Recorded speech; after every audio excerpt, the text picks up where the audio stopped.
Election Day voting for the District 4 County Supervisor Special Election. We'll have a live report. Rescuing pets that survived the wildfires in Maui. We'll check in with the team that's there from the San Diego Humane Society. Plus, a property owned by a missing woman is now on the market. What the money from the sale will go toward as the search for the former La Jolla millionaire continues. Beating the heat and back to school blues with free ice cream. The truck that showed up with the treats. CBS 8 News Live at 6 starts now. Tonight, we are approaching the deadline for people to cast their votes in the county supervisor's race to replace Nathan Fletcher in District 4. Good evening. Thanks so much for joining us. I'm Marcella Lee. And I'm Jesse Pagan in for Carlo Cicchetto. Poll workers have been busy at voting centers across the entire district. CBS 8's Brian White is closely following this race. He's live at the Registrar of Voters office with the latest. Brian?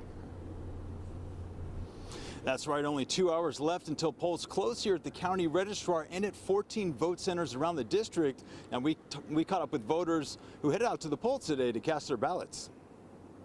It's special. It's the coolest thing you can do. It's super important, I think it is anyway. You need to get out there and let your views be known no matter where you stand, and make the process work. In this race, we have 4 candidates there: Janessa Goldbeck, Paul McQuigg, Monica Montgomery Stepp, and Amy Reichert. To win, a candidate must receive a majority of votes. That's 50% plus 1, or this will go to a runoff November 7th between the top 2 vote getters. So here's what we know so far about early voting numbers. 77,000 mail ballots have been returned.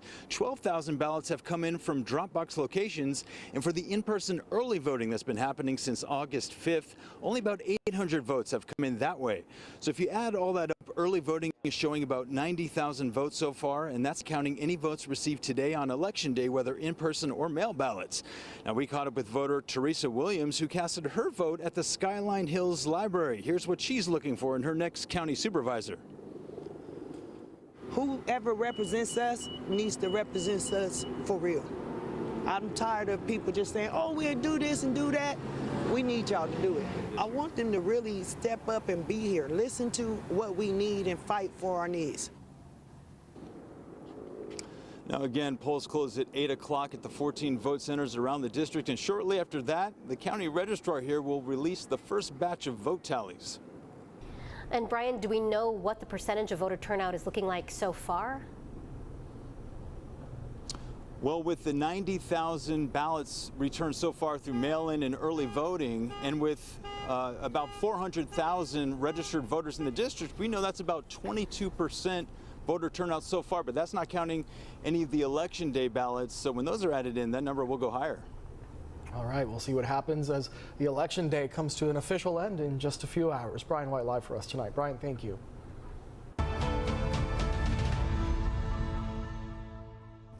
Tonight, search and rescue efforts continue in Maui as at least 99 people have died in the wildfires and more than 1,000 people are still unaccounted for. And the efforts don't stop there. Specialized animal rescue teams from San Diego are out searching for displaced and injured pets. And that's where the San Diego Humane Society is stepping in. CBS 8's Steve Price has a look at their first day on the job. 4 emergency response team members from the San Diego Humane Society landed in Maui yesterday, and first thing this morning, they hit the ground running. They are hoping to rescue pets that survived the devastating wildfires out there and reunite them with their owners.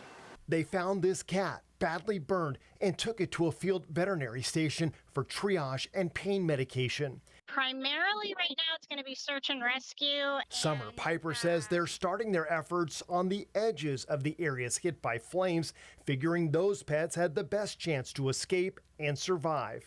It's complete and total devastation and destruction. So around the perimeters and the edges are going to be probably where we're finding a lot of the need. So it's not good. The San Diego volunteers are working with the Maui Humane Society, which released this video of other animals they've recently rescued. Some have been treated and released to their owners. Others are in bad shape. We have seen animals come through our shelter that have severe burns. We have seen dogs that have essentially had their paws all the way burnt down to the bone from running from the fire. Pet owners have been posting pictures of their missing animals, hoping someone will spot their fur babies and help them return home. Come here. Others have been putting up photos of animals they found, hoping the owners will come forward. What's clear is that there are a lot of missing pets out there, more than anyone really knows.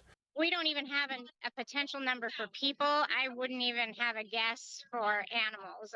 They haven't even reached, I don't even think 5 to 10% of the area where we're searching. So it's a big unknown at the moment. Summer says this is very different than a hurricane response where animals are buried under debris. Here, everything has been burned to the ground. There's just nothing.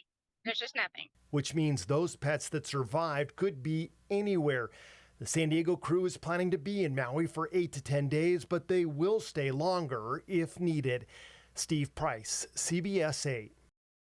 Coming up at 6:30, if you're wanting to donate to the victims of the Maui wildfires, we'll have 3 ways to protect your donations from ending up in the wrong hands. Tonight, the San Diego Police Department is looking for 2 men accused of sexually assaulting a woman while trying to rob her and her boyfriend. It happened last Thursday at Skyline Hills Park. Police say the men, sketches of them pictured here, demanded money from the couple and simulated having a gun in their waistbands. When the woman's boyfriend walked away to get money from their car, police say the men sexually assaulted the woman. One of them had tattoos on his left arm and both wrists. You're asked to call Crime Stoppers if you have any information. You could be eligible for a reward.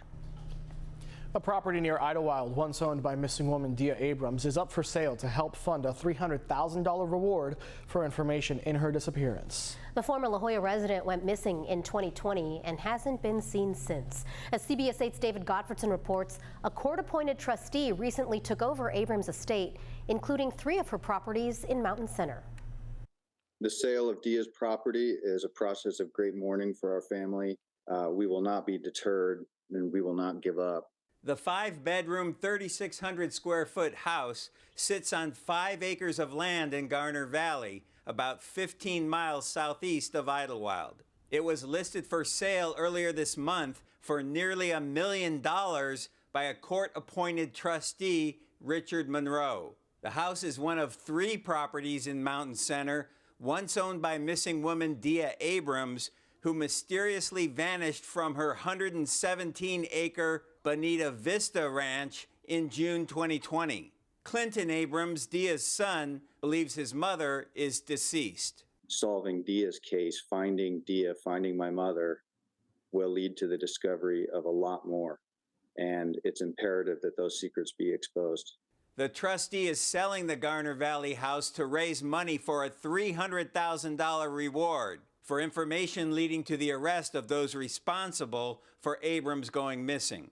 The reward and the court appointment of the trustee was part of a settlement in a court battle over the estate between Abrams' adult children and her boyfriend Keith Harper, who remains a suspect in Dia's disappearance and continues to live on her ranch. The co-trustee, his duty is to remain neutral. He's appointed by the court, and therefore he has to act with great tact and sensitivity and has to be impartial.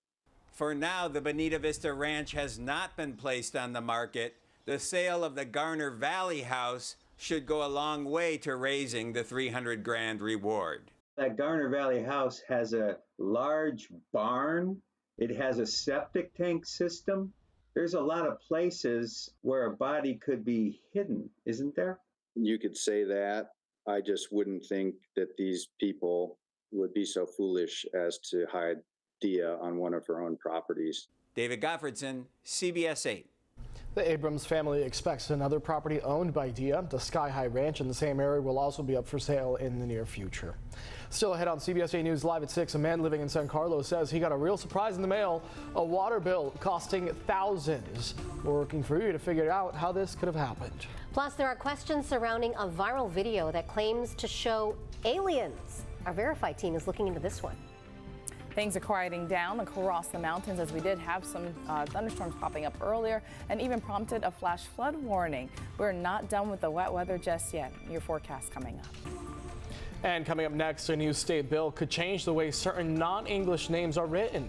A closer look at California Assembly Bill 77.